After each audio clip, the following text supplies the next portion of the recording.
రాజధాని రైతుల సమస్యల పరిష్కారంపై సిఆర్డీఏ కీలక సమావేశం నిర్వహించింది. రాజధానిలోని సిఆర్డీఏ కార్యాలయంలో త్రిసభ్య కమిటీ భేటీ అయ్యింది. ఈ కమిటీలో కేంద్ర మంత్రి పెమ్మసాని చంద్రశేఖర్, పురపాలక శాఖ మంత్రి నారాయణ, ఎమ్మెల్యే తెనాలి శ్రావణ్ కుమార్ ఉన్నారు.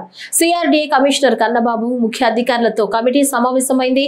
దీనికి రైతు జేఏసీ ప్రతినిధులు హాజరయ్యారు. రైతులు లేవనెత్తిన అంశాలపై పరిష్కారం దిశగా కమిటీ సమాలోచనలు చేసింది.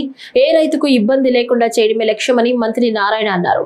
ప్రభుత్వంపై నమ్మకంతో భూములిచ్చిన రైతులకు ఎలాంటి అన్యాయం జరగదని పేర్కొన్నారు.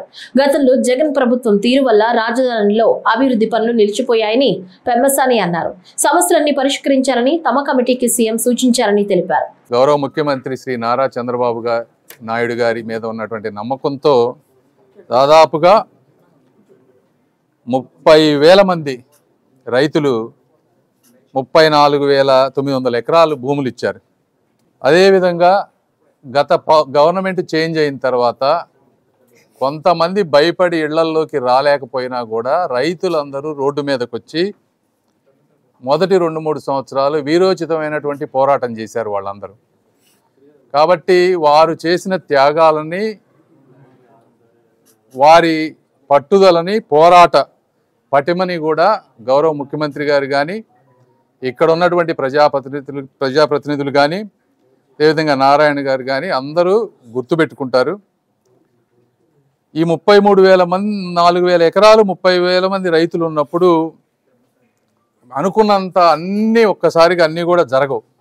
దీనికి తోడు మధ్యలో 5 సంవత్సరాలు గవర్నమెంట్ మారటం, వాళ్ళు కొత్త రకాల జీవోలు దీన్ని అడ్డుకోవడంలో తీసుకొచ్చినటువంటి కాంప్లికేషన్స్, వీటన్నిటి వల్ల కొన్ని ఇబ్బందులు జరిగినాయి. అయితే మీరు గుర్తుపెట్టుకోవాల్సింది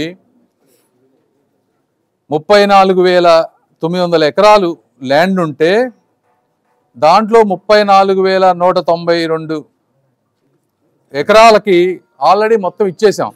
ఓన్లీ పెండింగ్ ఉన్నది 700 ఎకరాలు. అంటే ఓన్లీ 700 ఎకరాలు అంటే చూడండి 34,000లో ఎంత పర్సెంట్, మినిమల్ ఎక్స్టెంట్.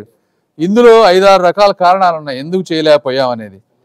ఒకటి, లేఅవుట్ యూటిలైజేషన్ ఉండవల్లిలో ఫైనలైజేషన్ అవ్వకపోవడం వల్ల 300 ఎకరాలు, లంక గ్రామాల్లో ఇష్యూస్ 166 ఎకరాలు, కోర్టు లిటిగేషన్స్ అంటే ఫ్యామిలీ తగాదాలు కానీ రకరకాల కారణాలతో ఒక 80 ఎకరాలు, అసైన్డ్ ల్యాండ్స్ అంటే పేదలకి పట్టాలు ఇస్తే అది వాళ్ళు అమ్ముకున్నాయి దాదాపుగా 37 ఎకరాలు, ఇలా ఇంకా కొన్ని 80 ఎకరాల వర్క్ జరుగుతూ ఉంది. అంటే 700 ఎకరాలు మాత్రమే మనం అలాట్ చేయాల్సినటువంటి ఇష్యూస్ ఉన్నాయి.